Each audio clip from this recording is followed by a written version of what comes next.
Bonjour à toutes et à tous. Je vous remercie d'être avec nous pour ce webinaire organisé par la Gazette des communes qui va porter aujourd'hui sur les smart grids, ces réseaux électriques intelligents qui tendent à être et à accélérer le futur de nos territoires. Donc, je suis Jean-Christophe Clément, je travaille pour Cap Énergie, pôle de compétitivité PACA, qui a pour but de promouvoir les énergies vertes et décarbonées.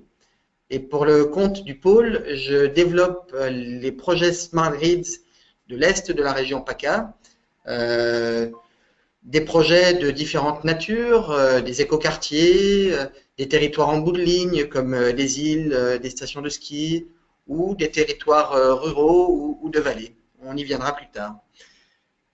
Donc après un exposé d'une vingtaine de minutes de ma part, je vous propose de se garder une dizaine de minutes pour des questions-réponses. Donc vous pourrez me poser les questions en ligne et je les noterai et je les reprendrai tout à la fin les unes après les autres pour vous répondre. Vous pouvez être interactif pendant que je réponds, en poser d'autres. Le tout c'est que voilà, on puisse donner une dizaine de minutes pour vos questions-réponses. Pour me faire part de vos questions, il suffit de cliquer sur l'icône rouge avec une flèche blanche qui se trouve en haut à droite de votre écran.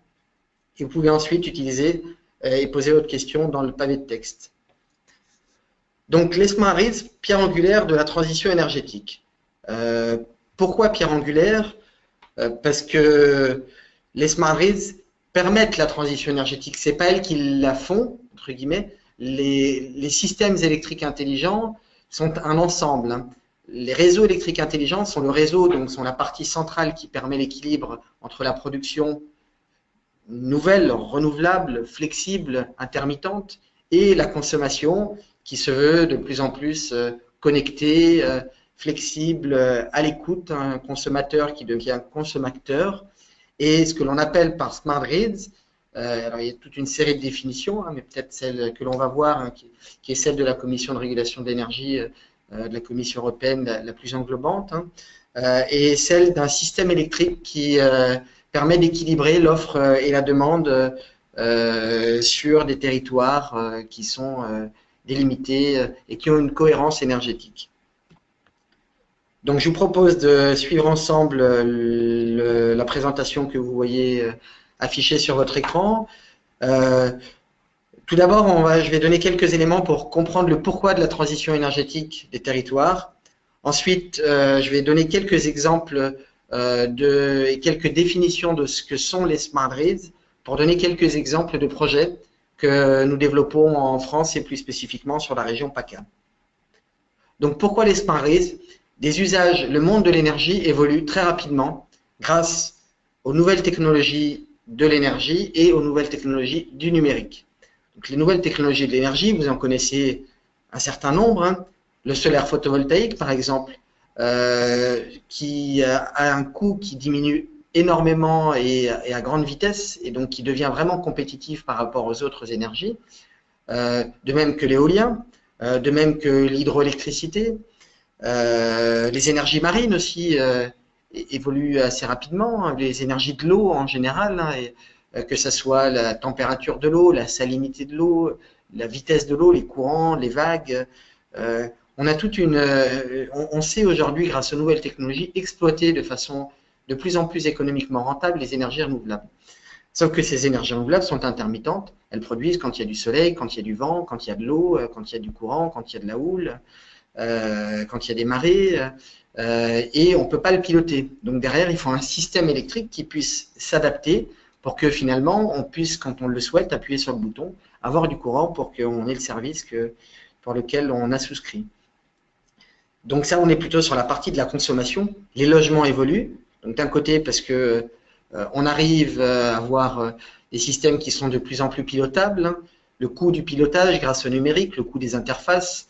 Peut-être que demain dans nos maisons il n'y aura plus de boutons, on fera tout depuis notre téléphone portable, ou donc tout évolue, où les boutons seront différents, ils seront sans fil, déplaçables, il y en aura moins, ils seront configurables. Donc toute la partie pilotage également change de façon assez rapide. La nature même des équipements qui consomment change. Les logements, le profil de consommation des nouveaux bâtiments RT 2012 et bientôt RT 2020 donc il faudrait peut-être parler de profil de consommation et de production des nouveaux bâtiments, changent énormément. Avant, ils étaient que consommateurs, aujourd'hui, ils consomment de façon différente et ils produisent en plus de l'énergie. De pareil pour les usines, hein, qui ont des process qui évoluent et qui peuvent aussi accueillir des renouvelables. En plus, on a des nouveaux usages qui n'existaient pas hier, comme les véhicules électriques, qui impactent très fortement. Hein, sur nos nouveaux quartiers en conception, c'est presque le premier consommateur, avant la chaleur ou le chaude sanitaire. C'est le véhicule électrique, le premier consommateur d'électricité. En plus, on a des moyens de stockage qui arrivent de façon là aussi de plus en plus rentable, techniquement de plus en plus aboutie, et qui permettent d'intégrer dans ces quartiers de plus en plus d'énergie renouvelable, de faire le lien entre l'offre et la demande et de valoriser la gestion locale de l'énergie. Voilà, donc c'est ce transparent pour vous dire un petit peu la même chose, hein, d'une production qui était traditionnellement équilibrée, plutôt des grandes centrales vers les consommateurs, hein, du centralisé vers le bout de ligne. On arrive à aujourd'hui un système électrique qui est beaucoup plus décentralisé, qui devient intermittent et qu'il faut pouvoir gérer avec des systèmes plus réactifs que ce dont on était à l'habitude. Ce transparent, pour donner un exemple de l'impact du photovoltaïque. Donc, sur la région PACA, on a quasiment l'équivalent d'un réacteur nucléaire installé en panneaux solaires, dont une bonne partie sur une vallée, qui est la vallée de la Durance, une vallée de moyenne montagne, voire même haute montagne à la fin, sur lequel les aléas climatiques, les nuages, les orages, peuvent arriver de façon très rapide. Et donc, on voit là sur la production d'une centrale, le graphique de production d'une centrale photovoltaïque d'une dizaine de mégawatts, sur plusieurs journées du même mois d'ailleurs, hein, et on voit la variation, et ça peut varier hein, de facteur A à 5, et même dans la même journée, en fonction des orages. Donc c'est comme si on avait sur la vallée ou sur la région l'équivalent d'un réacteur nucléaire qui s'allume et qui s'éteint au gré des orages, au gré des nuages. Donc vous imaginez derrière ce que ça implique en contrainte de gestion. Alors pour l'instant, ce n'est pas une majorité, mais comme le photovoltaïque s'intègre de plus en plus et sur certains territoires spécifiques devient vraiment la source de production importante, voire même principale, il faut pouvoir gérer tout ça si on veut pouvoir continuer à intégrer du photovoltaïque. Pour l'instant, le système électrique fonctionne très bien hein, et il le sera aussi dans le futur. Mais si on veut continuer cette transition énergétique sur la même lancée, il faut pouvoir de plus en plus penser à ces systèmes électriques intelligents. Les véhicules électriques également. Donc si on se dit qu'en 2020, on aura 7% du parc en véhicules électriques, ce qui est encore modéré, hein, c'est une voiture sur 15, hein, grosso modo, donc on peut se dire que ça peut arriver. C'est-à-dire qu'il faudra, ça pourra augmenter de 10% la pointe nationale. Grosso modo, c'est-à-dire que pour alimenter la pointe, il faudrait l'équivalent de 6 réacteurs nucléaires en plus. Imaginez l'impact et donc une possibilité est peut-être de gérer la pointe de recharge pour éviter que justement tout le monde se connecte au même moment et qu'on est un peu comme pour les installations de chauffe-eau, hein, tout le monde se déclenche à la même heure. Là, l'idée est justement de pouvoir faire en sorte que les déclenchements, les recharges soient modulés, adaptés en fonction de la disponibilité d'énergie renouvelable en local, en fonction des capacités à s'adapter du conducteur, en fonction de politiques de tarification, de disponibilité de l'énergie, qui sont rendues possibles par ces nouvelles solutions Smart Grids.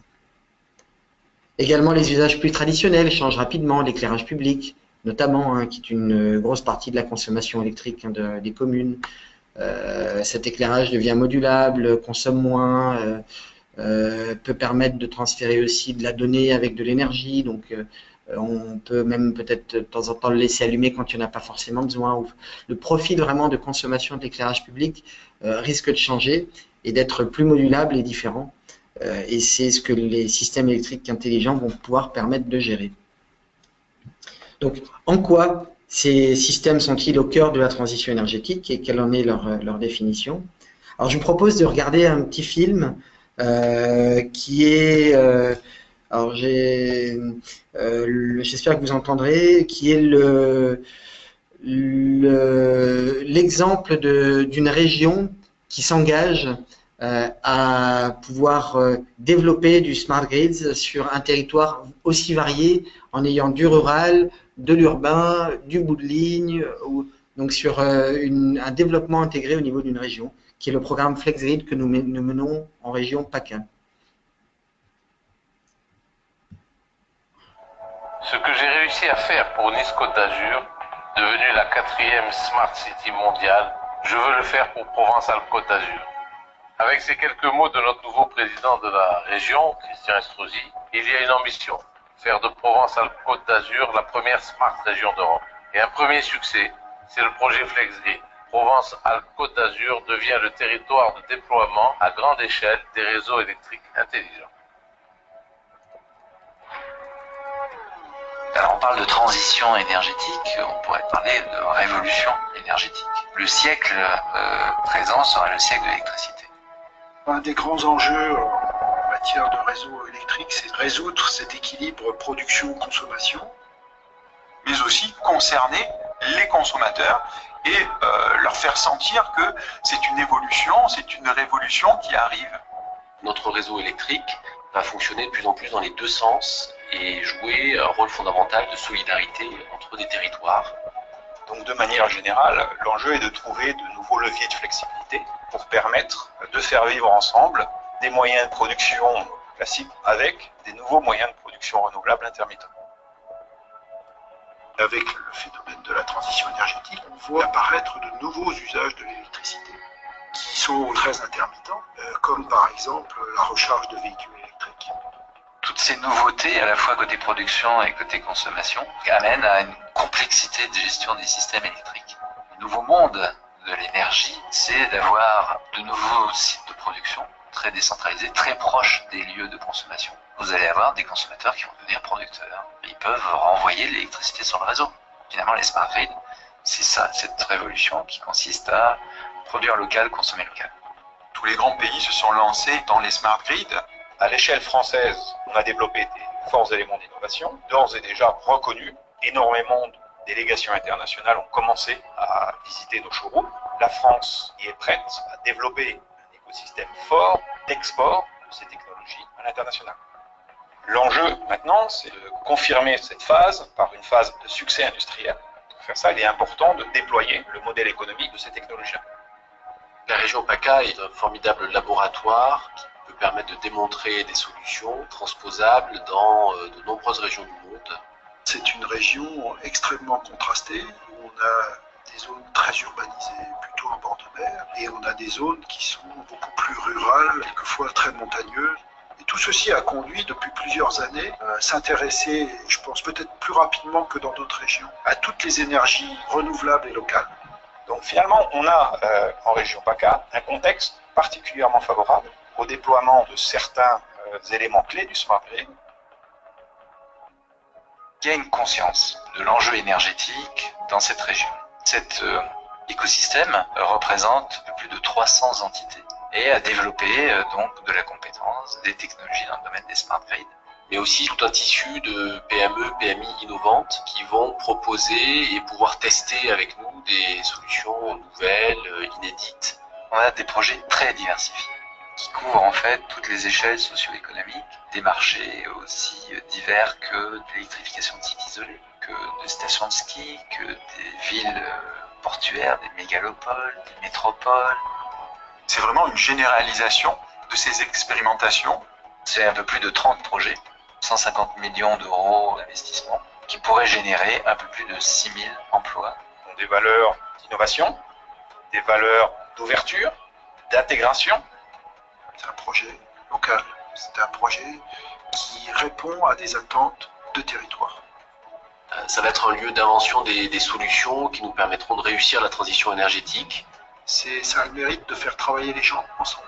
Un front politico-économique uni, convaincu et déterminé. Et de les fédérer autour d'un but commun. Là, il s'agit véritablement d'intégrer l'usager plus en amont. Les citoyens, ils sont au cœur du projet.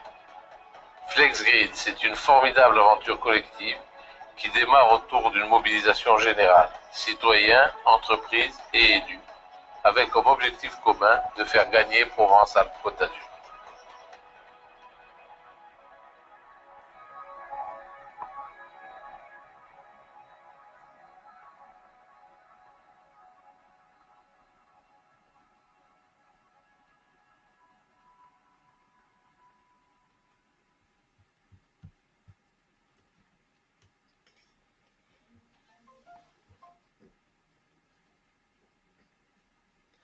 Voilà, donc vous avez vu comment une région s'engage pour développer les smart grids. Une définition de la Commission de régulation de l'énergie, qui peut reprendre un peu rapidement. Qu'est-ce que c'est qu'un réseau électrique intelligent? C'est un réseau qui devient numérique, qui fonctionne en bidirectionnel, aussi bien sur l'énergie que sur la donnée, qui a une production décentralisée, c'est-à-dire en bout de ligne, chaque bâtiment, chaque maison, chaque quartier produit, qui est communicant sur l'ensemble des réseaux, du producteur au consommateur, avec toutes les étapes intermédiaires, le transport, la distribution, le stockage notamment, qui permet de la gestion de l'équilibre par l'offre, c'est-à-dire en augmentant la production, en allumant des centrales, mais aussi par la demande, c'est-à-dire en informant le client, peut-être en prenant partie du pilotage de ses consommations sur son accord contractuel bien sûr, donc avec un consommateur qui devient consommateur. Une slide un peu plus imagée pour dire la même chose sur donc des parcs de production et de consommation qui deviennent interactifs avec le réseau basse tension, moyenne tension opérée par Enedis et haute et très haute tension opérée par l'ERTE, qui sont la colonne vertébrale du fonctionnement de ce réseau. Quelques exemples de territoires et de projets que nous avons menés en région PACA. Donc ça, c'est un des premiers projets au monde qui a été fait par Cap Énergie en 2008, où au niveau d'une ville de quelques milliers d'habitants, on a déployé toute une infrastructure de production et de stockage local dans des maisons individuelles, avec des batteries, avec du stockage de chaleur, avec des pompes à chaleur, avec des ballons de stockage de chaleur et de froid, sur du résidentiel, avec du pilotage des consommations des lampadaires, de l'éclairage public, avec sur du tertiaire et de l'industriel également la production électrique, la production thermique, renouvelable, pilotable.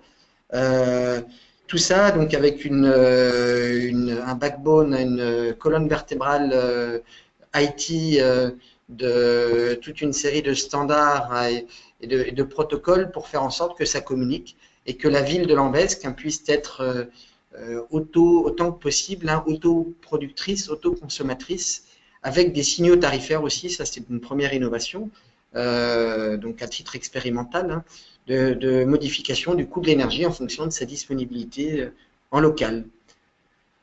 Autre opération, premier quartier solaire au monde, à Carros, qui a été primé par l'Agence internationale de l'énergie comme meilleur projet Smart Grids mondial en 2016. À Carros, près de Nice, plusieurs milliers d'habitants, de points de livraison de consommateurs impliqués, sur un quartier avec une intégration forte de l'énergie solaire, une intégration forte de toute une architecture de batterie qui a permis de le rendre indépendant, c'est-à-dire que le quartier était coupé du réseau, îloté pendant plusieurs heures, qui fonctionnait sur son électricité, sa production, ses batteries, en autonome, et ensuite reconnecté au réseau. Donc, outre à l'intégration massive d'énergie renouvelable, on a pu vraiment créer et tester les fonctions d'îlotage. Enedis a pu vraiment, je dirais, ou ERDF à l'époque, Enedis aujourd'hui, qui est le gestionnaire de réseau de distribution, qui a monté et conduit ce grand projet de Smart Grids à l'échelle européenne et qui est visible, primé au niveau mondial. D'autres projets portés par des acteurs industriels sur du tertiaire, où on a pu connecter différents actifs, comme tout un paquet de musées, opéras, bâtiments publics en général tertiaires, des gros objets comme l'aéroport ou l'usine de production d'eau potable de Nice, des grands hôtels à Monaco également, tout ça pour faire de la gestion locale offre-demande d'appareils d'électricité et dégager les modèles d'affaires de cette possibilité d'être plus flexible et de mieux intégrer l'énergie renouvelable en local. Donc tous ces premiers projets qui ont été entre 2008 et 2012 ont commencé à amorcer, même 2015 je dirais pour les derniers, ont commencé à amorcer une filière industrielle qui a été reprise par le gouvernement, déployée, et la région PACA a donc pris le parti, déposé une candidature, un appel projet ministériel et été retenu aussi bien avec la région Bretagne-Pays de Loire et la région Nord-Pas-de-Calais, qui sont les 3 lauréats, pour développer à grande échelle toute une série de projets qui vont des stations de ski aux îles, en passant par les quartiers, par les vallées, la vallée de la Durance que je vous ai présentée tout à l'heure, les zones très résidentielles, hein, marseillaises ou niçoises, par exemple, nos deux grandes agglomérations, pour faire aussi bien du smart, hein, sur du tertiaire, sur du résidentiel, sur du logement social, des populations en précarité énergétique. Il y a toute une brochette de projets, une cinquantaine de projets qui sont en cours de montage, hein, sur ces régions. Projets que j'aurai le plaisir de vous détailler, hein, aussi bien sur leur genèse, donc projets portés par des acteurs publics, hein, des métropoles, des collectivités, des syndicats, d'électrification, d'énergie, projets portés par des acteurs privés, des promoteurs, des sociétés d'aménagement, par des aménageurs publics également, des EPA, des SPL, projets portés par des industriels, hein, ou par des bailleurs, projets que j'aurai le plaisir de vous présenter lors de notre formation que l'on tient sur 2 jours, qui s'appelle des Smart Grids, des concepts au projet. Quels sont les fondamentaux avant d'entreprendre un projet de système électrique intelligent? Donc on a 2 prochaines formations à Paris, à Marseille et à Lyon, enfin sur 3 lieux. À Paris fin septembre, à Marseille juste après tout fin septembre, et à Lyon mi-novembre. Et on aura le plaisir de vous y accueillir. Voilà, donc je vous remercie. Le temps est aux questions. Je vais prendre donc 3 premières questions, hein, qui sont posées. Donc la première est: quelles sont les meilleures solutions de stockage d'électricité disponibles à l'heure actuelle? Alors pour vous y répondre, je vous dirais, ça dépend de ce qu'on veut faire, tout simplement. C'est-à-dire que, est-ce qu'on veut stocker de l'électricité à long terme, à court terme? Est-ce qu'on a besoin de beaucoup de puissance, donc beaucoup d'énergie, je veux dire, pendant pas beaucoup de temps? Est-ce qu'on a besoin de pas beaucoup d'énergie pendant beaucoup de temps, typiquement pour alimenter un territoire qui serait coupé pendant 2 ou 3 jours? Ou est-ce qu'on a besoin de faire juste pendant un quart d'heure, une demi-heure, de passer la pointe de consommation tous les jours? Donc, les systèmes qui existent sont très différents. Aujourd'hui, il n'y a pas forcément de système qui est meilleur que les autres. Il y a des systèmes qui commencent à se sortir un peu du lot sur des usages spécifiques. La batterie en lithium, par exemple, hein, pour du stockage de forte puissance et plutôt courte durée. Des micro-centrales de transfert d'énergie, donc de pompage-turbinage, où on monte de l'eau sur un lac et on le redescend quand on en a besoin, quand on a besoin d'énergie, on le monte pour stocker l'énergie, pour des durées plus longues. Le stockage thermique aussi qui est très pertinent, aussi bien le stockage inertiel, donc thermique, mais pour faire l'électricité, hein, parce que si on est sur du chauffage électrique ou sur de la pompe à chaleur, il faudra bien d'électricité pour chauffer. Donc même si on stocke dans les murs ou dans des réservoirs, c'est quand même du délestage électrique, hein, qui est en amont. Donc je dirais que chaque solution de stockage s'envisage en fonction de ce que l'on veut faire. Aujourd'hui, la messe n'est pas dite, mais ça évolue très vite, hein, et il y a beaucoup de choses qui deviennent de plus en plus rentables. Donc on sent que la brique stockage va demain être une brique absolument fondamentale, hein, de notre système électrique du futur. Deuxième question: à quelle échelle territoriale est à privilégier pour le développement des Smart Grids? Est-ce qu'elles apportent une solution tant sur les territoires ruraux qu'urbains?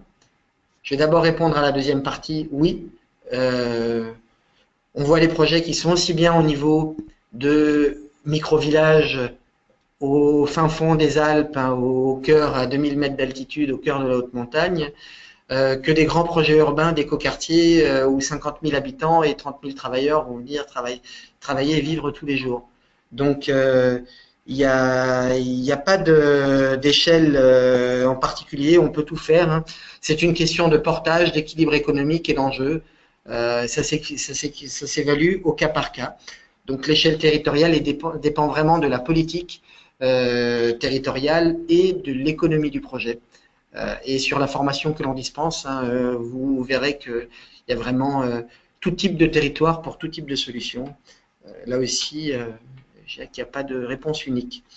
Quelle est la gouvernance à mettre en place? Ben là aussi, je vous dirais qu'il n'y a pas de réponse unique. Il y a quand même un facteur qui est commun, qui est la volonté d'un côté politique d'y arriver, parce qu'on est quand même sur des projets où il faut voir à moyen ou à long terme, sur des actifs publics ou privés, donc il faut une volonté politique, hein, qui sort des logiques industrielles, je dirais, traditionnelles. Il faut une volonté de territoire, une volonté de citoyens et donc d'élus et d'administrés. Et deuxième point fondamental sur la gouvernance, il faut que tous les acteurs se parlent en bonne intelligence. Parce que quand on va toucher et monter les projets où l'écosystème industriel, technologique, technique est riche et multiculturel, multimétier d'un côté, quand on va toucher un système qui engage le producteur, le transporteur ou le distributeur, le stockeur, le consommateur, tout ça sont des métiers qui sont différents, qui sont tenus par des logiques qui sont différentes. Et s'il n'y a pas dans tout ça quelqu'un qui vient mettre de l'huile dans les rouages et faire une bonne coordination et coopération entre tous les acteurs, ça peut vite être bloquant. Donc pas de gouvernance, mais en tout cas une très bonne nécessité de travail en collaboration entre tous les acteurs. Et puis une toute dernière question pour terminer, il est 58, on est à l'heure. Quid du couplage de l'énergie, par exemple le stockage, du couplage gaz existant électricité, des infrastructures, alors c'est tout à fait pertinent. On a d'ailleurs des beaux projets qui, par exemple, vont utiliser le stockage dans les réseaux de gaz pour stocker l'électricité. Ça s'appelle le power to gas, où quand on produit trop d'électricité, à travers une conversion, on transforme cette électricité en hydrogène, et cet hydrogène est stocké dans les réseaux de gaz ou dans des réservoirs qui sont spécifiques. Donc là, il y a une vraie complémentarité entre électricité, hydrogène et infrastructure réseau de gaz. Il y a aussi un autre exemple de beau projet où on utilise la détente des réseaux de gaz pour produire l'électricité. Dans des postes de détente, hein, quand on a les artères de gaz qui arrivent, il faut changer de pression pour pouvoir vous distribuer le gaz à basse pression dans les collectivités ou chez Madame Michu, chez tout le monde. Hein, on arrive en basse pression. Donc là, on a toute une série de détentes et on peut récupérer de l'énergie. Donc là, on a une très bonne exemple de passerelle, par exemple, entre infrastructure gaz, réseau et production d'électricité. Donc il existe un vrai couplage de l'énergie qui se fait, pareil, en fonction des opportunités, au cas par cas, que l'on teste sur nos territoires, dans toujours des optiques d'industrialisation et de réplication à grande échelle sur le territoire national. Et dans le but, je dirais pour conclure, plus général et qui fera l'avenir de la France, hein, et de nos emplois, dans le but de créer en France une vraie filière économique, de créer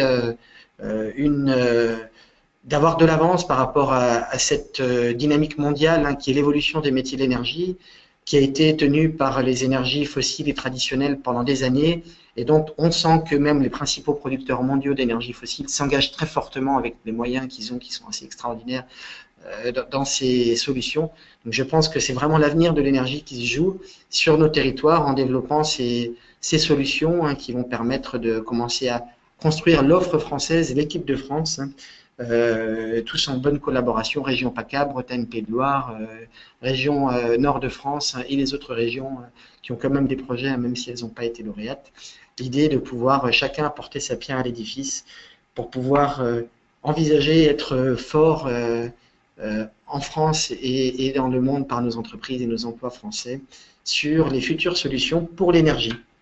Donc vous êtes les bienvenus sur nos prochaines formations.